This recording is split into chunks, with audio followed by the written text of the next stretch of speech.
Welcome back. In this session, we will discuss the cross break in SolidWorks sheet metal. So as you see in the preview, the cross break adds a graphical representation of a cross break in the sheet metal part. So it will not add any geometry in a sheet metal. So let's see the real life application of the cross break. So in this rectangular trunk duct, the cross break is added is an X-shaped shallow bend is approximately in a 170-degree angle. So it will increase the rigidity of this sheet metal, and it also prevents the oil canning while using the sheet metal in real applications. So as you sometimes hear the buckling noise while using the thinner or lighter material, so the cross break will prevent this buckling noise also. So how to represent the cross break in a sheet metal and how to create a 3D cross break for the real application, we'll see via an example. So here I have created a place flange. So check the cross break command here. So it's asking you to provide the parameters, select this space. Now you can also change the direction of the cross break, and you can also edit the profile. This is the radius, break radius, and its angle. So you can change them according to your requirement. So to edit the cross break, first of all, you have to delete these relations. These are the default relations. Without deleting them, you cannot edit them. So just select and delete it. Now you can drag and dimension them using smart dimension. You can change the position and the shape. Go back and click OK.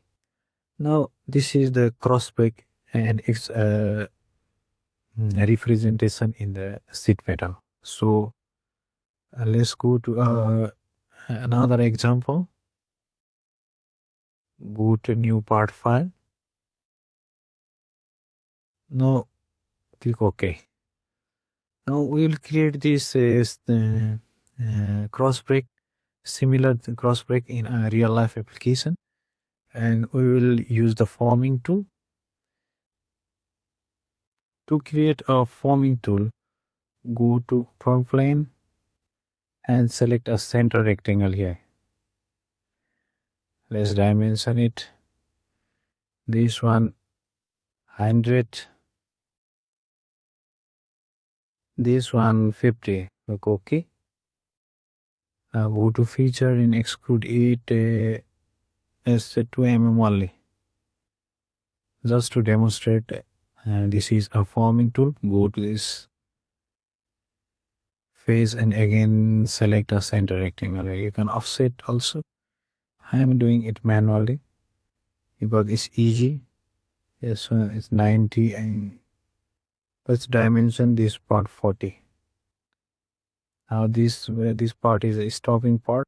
Execute the sketch, and to create a pyramid shape, you need a point here. And we use the loft boss face command. For this, select this face and go to the plane. And create a plane here at a distance. The angle of the face will be around 170.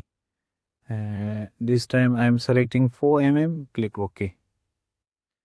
Go to this plane, I'm sketch a point here. Click OK, exit the sketch, you can hide this plane. Go to feature and use the loft face. Select this upper point and this drawing, this is sketch. So it creates a pyramid shape. Now we will convert it into a workable forming tool. For this, it asks you to select the stopping face.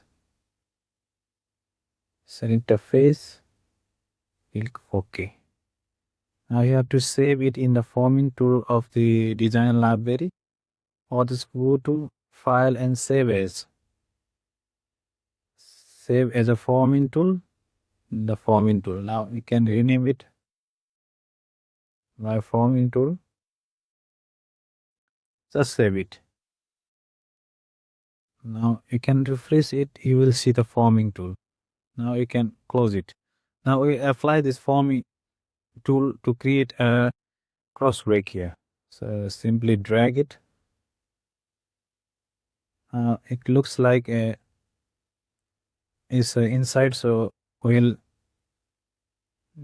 create the cross break in the outside direction. Now let's dimension it. Smart dimension, select this point and this point and this, keep it at the center. Again select this point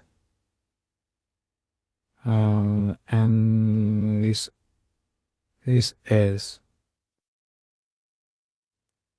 65 by 2.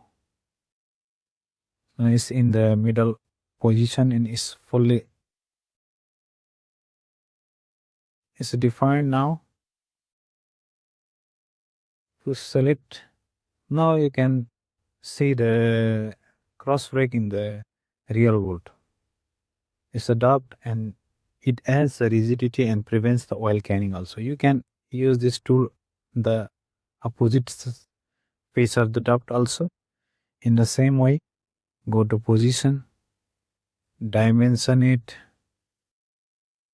select this one dimension, this point to this point, 50, this point to this point, 65 by 2. Click OK.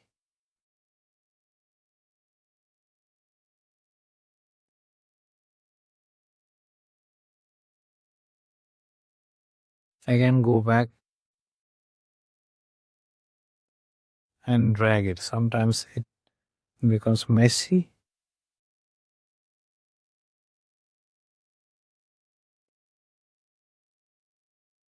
You can dimension it. Select the sketch, go to position, smart dimension, select this point to this point is a 50 and this point to this point.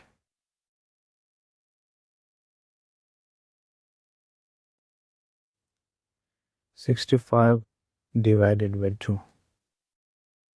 Simply click OK. Now these are the cross breaks in the real world. So thank you for your time. I hope you understand the cross break, the representation, and also in the real 3D applications. So see you in the next video.